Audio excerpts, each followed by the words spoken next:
Esther 5, ou bien chapitre 5, versets 9 à 14. Nous lisons: Aman sortit ce jour-là, joyeux et le cœur content, mais lorsqu'il vit à la porte du roi Mardochée, qui ne se levait ni ne se remuait devant lui, il fut rempli de colère contre Mardochée. Il sut néanmoins se contenir et il alla chez lui. Puis il envoya chercher ses amis et Zeresh sa femme. Aman leur parla de la magnificence de ses richesses, du nombre de ses fils, de tout ce que le roi, tout ce qu'avait fait le roi pour l'élever en dignité, et du rang qu'il lui avait donné au-dessus des chefs et des serviteurs du roi. Et il ajouta: Je suis même le seul que la reine Esther ait admis avec le roi au festin qu'elle a fait, et je suis encore invité pour demain chez elle avec le roi. Mais tout cela n'est d'aucun prix pour moi. Ça veut dire tout cela n'a pas de valeur devant moi. Aussi longtemps que je verrai Mardochée, le juif, assis à la porte du roi. Zeresh, sa femme, et tous ses amis lui dirent qu'on prépare un bois haut de 50 coudées, et demain matin, demande au roi qu'on y pende Mardochée. Puis tu iras joyeux au festin avec le roi. Cet avis plut à Aman et il fit préparer le bois. Voilà donc le texte de notre prédication de ce matin. Vous voyez, dans ces versets, nous voyons quelque chose de très profond, de très méchant. Vous voyez, nous lisons qu'Aman fut rempli de colère parce que Mardochée était assis à la porte du roi et ne voulait ni se lever et ne voulait ni se remuer devant lui lorsqu'il passait. Et lui-même confesse que malgré, n'est-ce pas, ces grandes richesses qu'il a fait sortir pour étaler, n'est-ce pas, ses richesses, sa gloire et son orgueil devant ses amis et devant sa femme, tout cela n'avait pas de valeur à ses yeux si Mardochée ne mourait pas. Donc, la mort de Mardochée avait plus de valeur à ses yeux que tout ce qu'il possédait. Vous voyez, mes amis, nous voyons vraiment comment est-ce que cet homme est le symbole de Satan. Le symbole de Satan lui-même contre un homme Mardochée qui est ici symbole de notre Seigneur et Sauveur Jésus-Christ et du peuple juif qui est le symbole de l'Église de Christ. Qui est le symbole de l'Église de Christ. Vous voyez, dans ce livre de Esther, nous voyons, comme je dis, Mardochée, type de Christ, et la colère de Haman, sa haine contre Mardochée, une image de la colère, de la haine de Satan et de ses serviteurs contre Christ et contre son Église. Et la première des choses que nous voyons ici,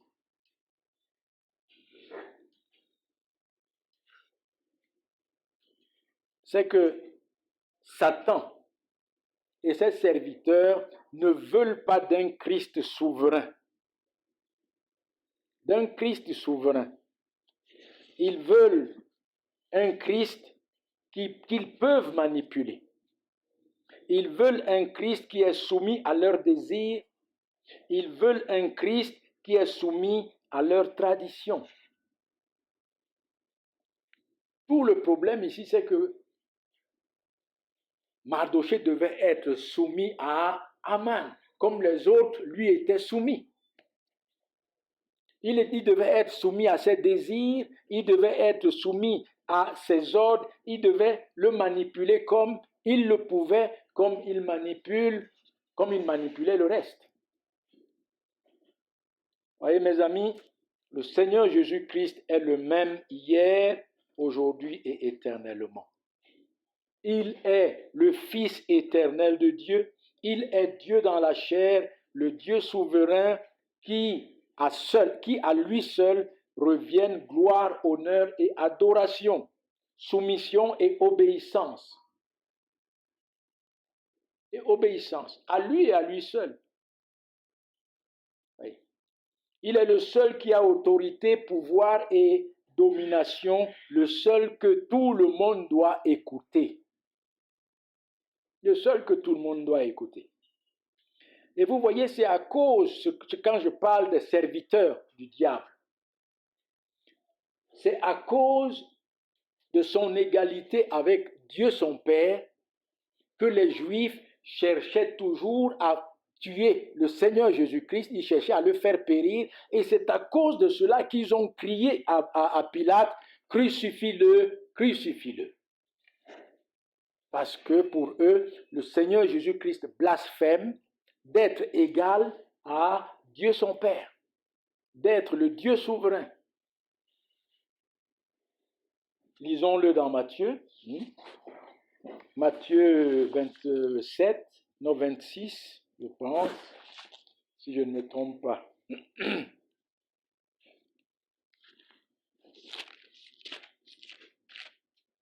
Matthieu 26, à partir du verset 59, il est écrit: les principaux sacrificateurs et tout le Sanhédrin cherchaient quelques faux témoignages contre Jésus, suffisants pour le faire mourir, mais ils n'en trouvèrent point, quoique plusieurs faux témoins se soient présentés. Enfin, il en vint deux qui dirent: celui-ci a dit, je puis détruire le temple de Dieu et le rebâtir en 3 jours. Le souverain sacrificateur se leva et lui dit: ne réponds-tu rien? Qu'est-ce que ces hommes déposent contre toi? Jésus garda le silence, et le souverain sacrificateur, prenant la parole, lui dit: je t'adjure par le Dieu vivant de nous dire si tu es le Christ, le Fils de Dieu. Jésus lui répondit: tu l'as dit. Oui, tu l'as dit. De plus, je vous le déclare, vous verrez désormais le Fils de l'homme assis à la droite de la puissance de Dieu et venant sur les nuées du ciel. Alors le souverain sacrificateur déchira ses habits, disant: il a blasphémé. Qu'avons-nous encore besoin de témoins? Voici, vous venez d'entendre son blasphème. Que vous ensemble? Ils répondirent: il mérite la mort.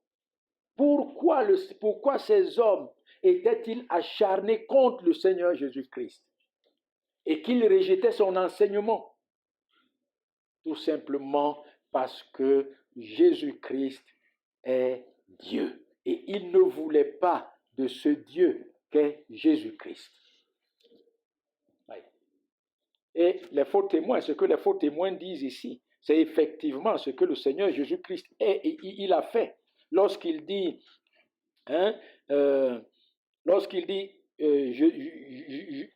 je puis détruire le temple de Dieu et le rebâtir en 3 jours. La Bible nous dit, dans Jean chapitre 2, qu'il ne parlait pas du temple bâti par la main des hommes qui étaient à Jérusalem, mais il parlait du temple de son corps, parce qu'en réalité, c'est le véritable temple de Dieu, c'est notre Seigneur et Sauveur Jésus-Christ, son corps. En lui habite corporellement toute la plénitude de la divinité. C'est en lui que Dieu habite, et c'est en lui et par lui que son peuple rencontre Dieu, comme le peuple montait dans le temple pour aller rencontrer Dieu, et c'est en lui et par lui que le peuple adore son Dieu, parce qu'il est Dieu. Comme le peuple allait chaque jour pour aller prier au temple et pour aller adorer. C'est ce qu'est le Seigneur Jésus-Christ. Mais Nous voyons ici que la haine des Juifs grandissait jour après jour contre le Seigneur Jésus-Christ parce qu'il se disait égal à son Père, comme eux, ils le disent. Pourtant, c'est le Père lui-même qui était devant eux, mais caché dans la chair. Caché dans la chair, voilé dans la chair. Lisons Jean chapitre 5. Dans Jean chapitre 5, voici ce que le Seigneur Jésus-Christ leur dit encore. Ici, le Seigneur Jésus-Christ est entré dans la piscine de Bethesda le jour de sabbat et il a guéri un malade. Et on lui dit qu'il est en train de violer le sabbat. À cause de cela, à partir du verset 15, il a dit, cet homme s'en alla, celui que le Seigneur Jésus-Christ, et annonça aux Juifs que c'était Jésus qui l'avait guéri. C'est pourquoi les Juifs poursuivaient Jésus parce qu'il faisait ces choses le jour du sabbat. Verset 17, mais Jésus leur répondit, mon Père agit jusqu'à présent, moi aussi j'agis. À cause de cela, les Juifs cherchaient encore plus à le faire mourir, non seulement parce qu'il violait le sabbat, mais parce qu'il appelait Dieu son Père, se faisant lui-même égal à Dieu. Effectivement, c'est ça qu'il leur disait. Mon Père agit et j'agis en communion, en symbiose, en union avec mon Père. Et un dernier passage, Jean 19. Ce n'est pas le dernier, nous lirons encore un autre. Jean 19, versets 6 à 7. Ici, c'est devant Pilate qu'on avait amené le Seigneur Jésus-Christ pour le juger. Et au verset 6, les souverains sacrificateurs et les huissiers n'étaient pas encore arrivés. Le Seigneur Jésus-Christ était là devant Pilate. Il dit, lorsque les principaux sacrificateurs et les huissiers virent, ils crièrent, crucifie-le, crucifie-le. Pilate leur dit, prenez-le vous-même et crucifiez-le, car moi, je ne trouve point de crime en lui. Les Juifs lui répondirent, nous avons une loi, et selon notre loi, il doit mourir parce qu'il se fait fils de Dieu. C'est pourquoi il doit mourir. Et vous voyez, c'est ce que le Seigneur Jésus-Christ leur disait, n'est-ce pas, dans Jean 8. Dans Jean 8, lorsque le Seigneur Jésus-Christ parlait avec ces hommes de la foi d'Abraham et du fait que Abraham a cru en lui, et il leur dit, si vous demeurez dans ma parole, verset 31, si vous demeurez dans ma parole, vous êtes vraiment mes disciples. Parce qu'on lui a dit que beaucoup ont cru en lui. Il dit, si vous demeurez dans ma parole, vous êtes vraiment mes disciples. Vous connaîtrez la vérité et la vérité vous affranchira. Et c'est là qu'il lui répondit, nous sommes la postérité d'Abraham et nous ne fûmes jamais esclaves, de personne. Comment dis-tu, vous deviendrez libres? En vérité, je vous le dis, leur répliqua Jésus, quiconque se livre au péché est esclave du péché, et l'esclave ne demeure pas toujours dans la maison. Le Fils y demeure pour toujours. Si donc le Fils vous affranchit, vous serez réellement affranchis. Qu'est-ce qu'il leur dit? Il leur dit même avec votre religion, vous êtes encore pécheurs et vous demeurez dans vos péchés.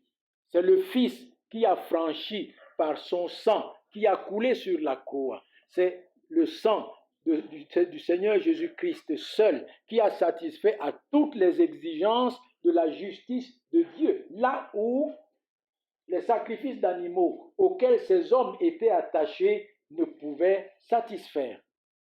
Le sang de Christ a payé la dette du péché en satisfaisant pleinement et parfaitement à la justice de Dieu afin d'affranchir son peuple et de lui donner la vie éternelle. de le réconcilier avec Dieu. Et il leur dit au verset 44, d'abord verset 40, lisons-le, verset 41, il dit, vous faites les œuvres de votre Père. Il lui dit, nous ne sommes pas les enfants illégitimes, nous avons un seul Père, Dieu.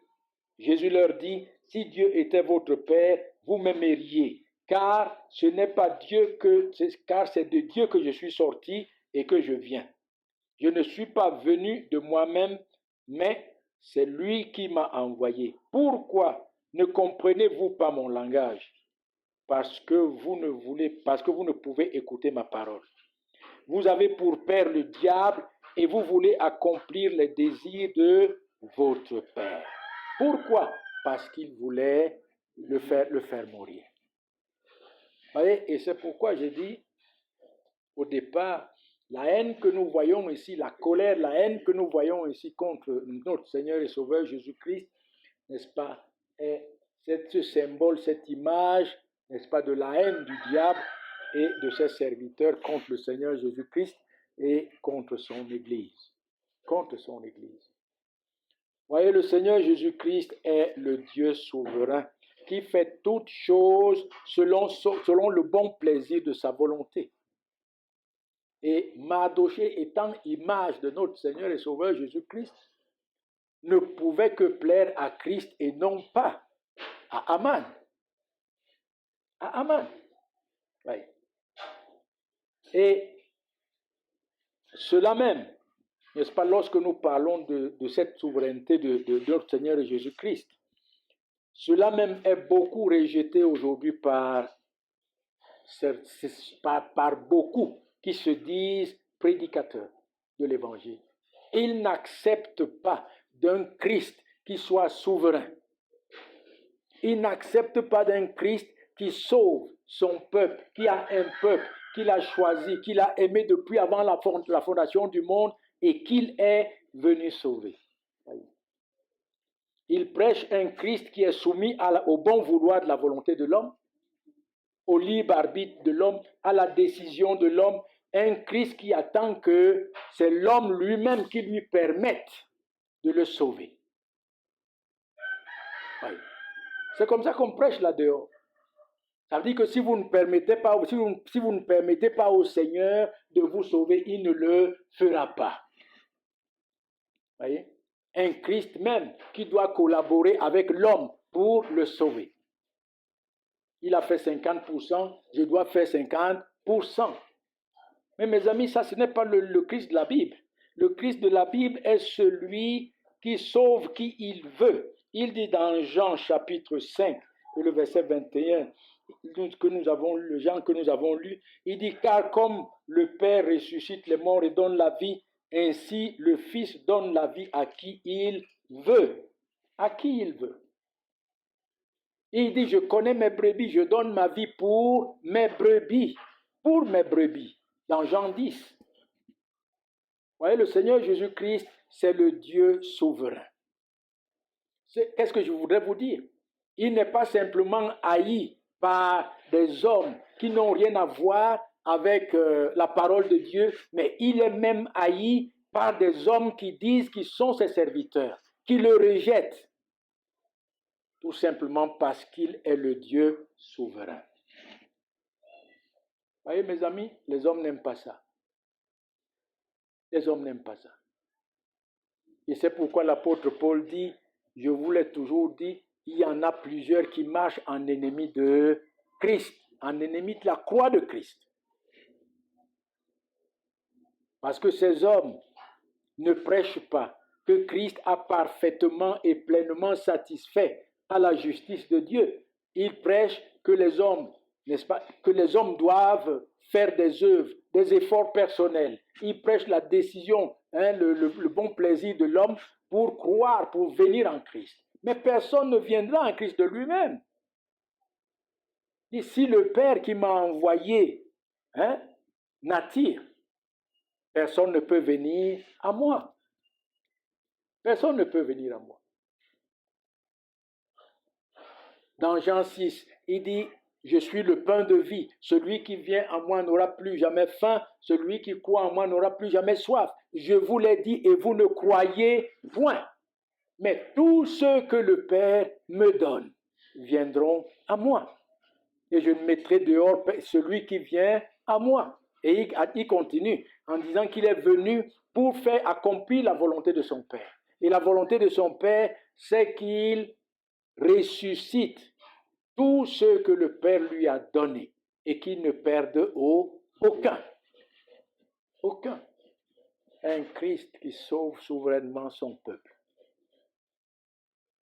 Oh mes amis, la fausse religion, elle est très attractive. Elle est très séduisante. Elle est très séduisante. Mais faites attention. Sinon, prions que Dieu nous donne l'esprit de discernement. Quelle que soit l'attraction, quelle que soit la séduction de ces hommes devant nous, que nous voyons à la télé, nous voyons des églises tellement décorées et vous voyez des hommes tellement éloquents. S'ils ne vous prêchent pas un Christ souverain, Dieu véritable, homme véritable, Dieu dans la chair, Fils éternel de Dieu, fuyez-les. C'est des ennemis de la croix, c'est des ennemis de Christ. C'est des ennemis de Christ.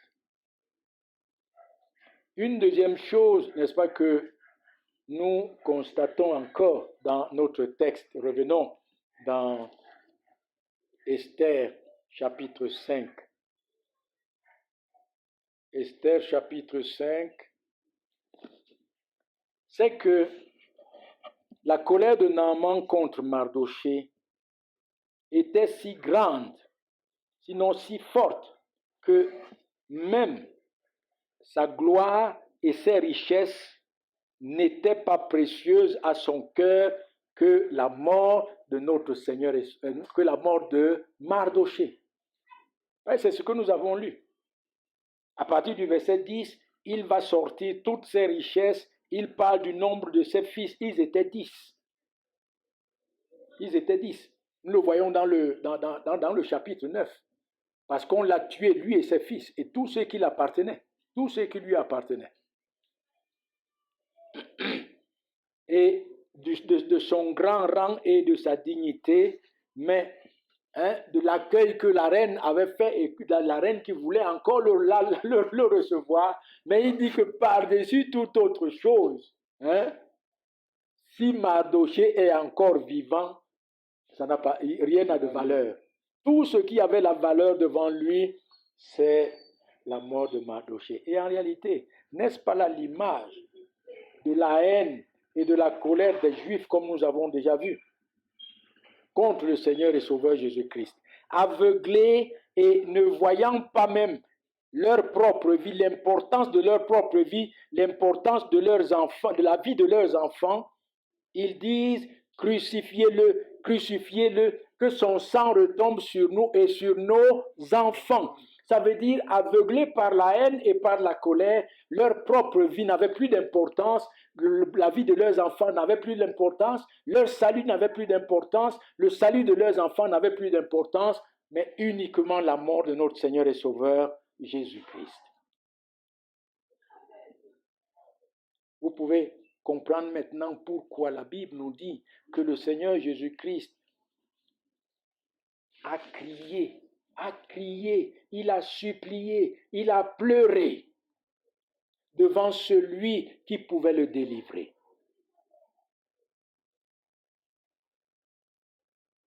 Et, voyez mes amis, le Seigneur Jésus-Christ a souffert dans son âme et d'une souffrance que lui seul comprend, lui seul connaît, lui seul sait. Et lorsque la Bible dit, car Dieu a tant aimé le monde, qu'il a donné son Fils unique, afin que quiconque croit en lui ne périsse point, mais qu'il ait la vie éternelle. Dieu a tant aimé. Ça veut dire, il a tellement aimé le monde. Tellement. Et pourquoi? Parce que c'est son Fils bien-aimé, c'est son unique qui devait subir le supplice ultime, le sacrifice ultime. Il devait venir dans ce monde comme un homme, souffrir de sa naissance jusqu'à la croix. Souffrir physiquement, souffrir intérieurement, dans son âme. Porter le péché de son peuple pour payer le prix de ce péché et réconcilier son peuple avec Dieu son Père. Vous voyez, dans Matthieu, disons, ce chapitre, c'est beaucoup mieux de lire que de dire simplement les paroles qui viennent dans notre bouche. Matthieu 27, à partir du verset 19 à 25.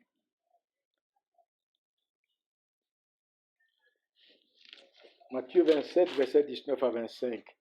Il est dit, pendant qu'il siégeait au tribunal, sa femme lui fit dire, la femme de Pilate, fit dire à Pilate qu'il n'y ait rien entre toi et ce juste, car aujourd'hui j'ai beaucoup souffert en songe à cause de lui. Les principaux sacrificateurs et les anciens persuadèrent la foule de demander Barabbas et de faire périr Jésus. Le gouverneur, prenant la parole, leur dit, « Lequel des deux voulez-vous que je vous relâche ?» Ils répondirent, « Barabbas. » Pilate leur dit, « Que ferai-je donc de Jésus qu'on appelle le Christ ?» Tous répondirent, « Qu'il soit crucifié. » Le gouverneur dit, « Mais quel mal a-t-il fait ?» Ils crièrent encore plus fort, « Qu'il soit crucifié. » Pilate, voyant qu'il ne gagnait rien, mais que le tumulte augmentait, prit de l'eau, se lava les mains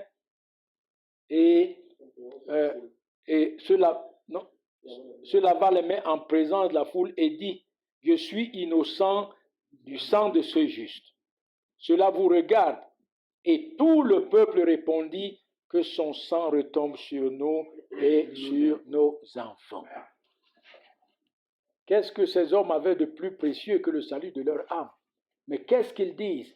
Nous sommes d'accord que Dieu nous condamne, mais pourvu que cet homme meure, même si Dieu nous envoie en enfer. Et c'est comme ça que les gens me disent souvent.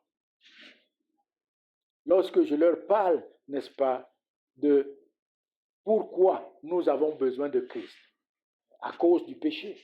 Et vous savez ce que les hommes me disent? Ils me disent, mais que Dieu nous envoie en enfer, où est le problème? Que Dieu m'envoie en enfer, parce que où est le problème? Voyez. Et voyez mes amis que pour nous, vraiment nous devons rendre grâce à Dieu. Nous devons rendre grâce à Dieu notre Père qui a jeté un regard de compassion sur nous et selon sa grande miséricorde et sa grande bonté dont il nous a aimés en Jésus-Christ, parce que nous étions exactement comme ces hommes. Je peux jeter encore mon regard sur mon passé et voir combien j'ai haï le Seigneur et Sauveur Jésus-Christ. Et ma haine pour le Seigneur et Sauveur Jésus-Christ, écoutez-le, je l'ai toujours dit. La Bible même ne me servait de rien. Combien j'ai déchiré les pages de la Bible pour rouler le banga, pour fumer. Pour fumer mon joint avec les pages de la Bible. Parce que c'est des pages qui sont très souples. Et donc ça se roule très, très, très facilement. Et ça colle très facilement. Mais dans l'ignorance, je faisais ces choses. Mais qu'est-ce que cela signifiait? Qu'est-ce que cela révélait? Ma haine contre Christ, ma haine contre sa parole. Et beaucoup le font. Beaucoup l'ont fait. Et ça, ce n'est qu'une chose. Les hommes disent chaque jour qu'il m'envoie en enfer. Qu'il m'envoie en enfer. Nous devons vraiment être reconnaissants au Seigneur, car si Dieu n'avait pas jeté un regard de compassion sur nous, que serions-nous? Que serions-nous Parce que notre vie de chaque jour, n'est-ce pas, notre vie de chaque jour sans Christ est en train de dire exactement comme ces hommes, qu'il m'envoie en enfer. À quoi cela me sert? Et lisons dans Romains chapitre 5, pour voir, n'est-ce pas, cette grande miséricorde et ce grand amour dont Dieu nous a aimés en Jésus-Christ. Verset 6, Romains 5, il dit, lorsque nous étions encore sans force, Christ, autant marqué, est mort pour les impies. À peine mourrait-on pour un juste. Quelqu'un, peut-être, mourrait pour un homme de bien, mais Dieu prouve son amour envers nous en ce que lorsque nous étions encore des pécheurs, Christ est mort pour nous. À plus forte raison, donc maintenant que nous sommes justifiés par son sang, serons-nous sauvés par lui de la colère.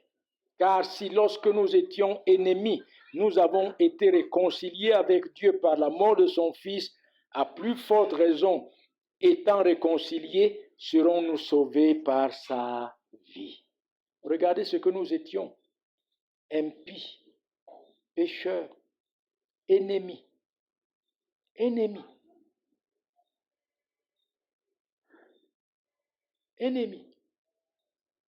Et c'est envers ses ennemis que Dieu a manifesté son grand amour en donnant son Fils Jésus-Christ sur la croix afin que par son sang, le prix de nos péchés soit payé. Nous soyons justifiés, ayant parfaitement satisfait par sa vie sainte et par son sang et par son sacrifice à la justice de Dieu. Que nous soyons réconciliés avec Dieu et que nous ayons la certitude de notre salut. Chers frères, portons nos regards vers le Seigneur et sur le Seigneur Jésus-Christ, lui et lui seul, et l'œuvre qu'il a accomplie sur la croix pour nous. Qu'est-ce que nous aurions pu donner à Dieu en tant qu'ennemis, impies, pécheurs? Nous ne méritions que sa juste et éternelle colère. Mais grâce soit rendue à Dieu par notre Seigneur et Sauveur Jésus-Christ. Une autre chose et une dernière que nous voyons ici. Voyez, Aman prépara un bois. Dans le verset 14, il est dit que Aman prépara un bois haut de 50 coudées, ça veut dire 25 mètres de long, pour pendre Mardochée le lendemain matin. Un bois assez long pour être vu de loin, n'est-ce pas, pour que les hommes apprécient la déchéance de ce Mardochée le juif qui travaillait à la porte du roi. Ce Mardochée. Et ce bois devait montrer quoi aux hommes? Ce bois devait montrer aux hommes que Mardochée était un malfaiteur. Pendu au bois comme un malfaiteur. Alors que cet homme était innocent. Et il contribuait au bien-être, n'est-ce pas, du royaume, du royaume perse. Et qu'est-ce que nous voyons là en contraste? Parce qu'il y a un contraste ici. Vous voyez, en contraste avec le mauvais dessein de Aman, de pendre Mardochée comme un malfaiteur, Dieu notre Père lui-même, écoutez, le Dieu notre Père lui-même prépara depuis avant la fondation du monde la croix de notre Seigneur et Sauveur Jésus-Christ. Et il la plaça parmi les malfaiteurs à cause de nos péchés, afin que par sa vie sainte, sa conduite sainte et son sacrifice, il paye le prix de nos péchés, que la justice de Dieu soit satisfaite et que par lui et en lui, nous devenions justice de Dieu. Voyez, lui qui n'a point connu de péché, 2 Corinthiens 5, verset 21, il dit, lui qui n'a point connu de péché, il l'a fait devenir péché pour nous, afin que nous devenions en lui justice de Dieu. Et où il était? Pendu entre deux malfaiteurs, lui-même comme un malfaiteur. Et où est-ce qu'on les a pendus? Sur une colline, pour que tout le monde puisse voir la déchéance de notre Seigneur et Sauveur Jésus-Christ parmi les malfaiteurs. Lui-même comme un malfaiteur, quoique innocent, quoique sans péché. Voyez, c'est pourquoi nous pouvons crier aujourd'hui avec beaucoup de joie et d'allégresse avec l'apôtre Paul. Étant donc justifiés par la foi, nous avons la paix avec Dieu. Amen. Étant donc justifiés par la foi. Oui, par le sang de Jésus-Christ. Pas par nos œuvres, pas par nos efforts. Nous avons aujourd'hui la paix avec Dieu. Parce qu'il est venu comme médiateur. Dieu l'a envoyé comme médiateur. Et c'est pourquoi il a pris la forme humaine, afin qu'il paye le prix de notre péché, qu'il paye la rançon du peuple de Dieu, et pour que ce peuple soit réconcilié, et qu'aujourd'hui ce peuple puisse crier, étant donc justifié par la foi, nous avons la paix avec Dieu par notre Seigneur Jésus-Christ. Et encore, dans Romains 8, verset 1, il n'y a donc maintenant aucune condamnation pour ceux qui sont en Jésus-Christ.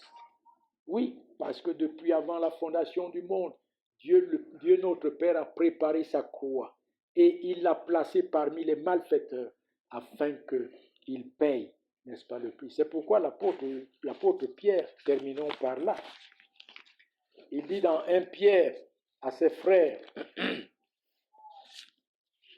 1 Pierre chapitre 1, versets 18 et 19, que nous lisons beaucoup là.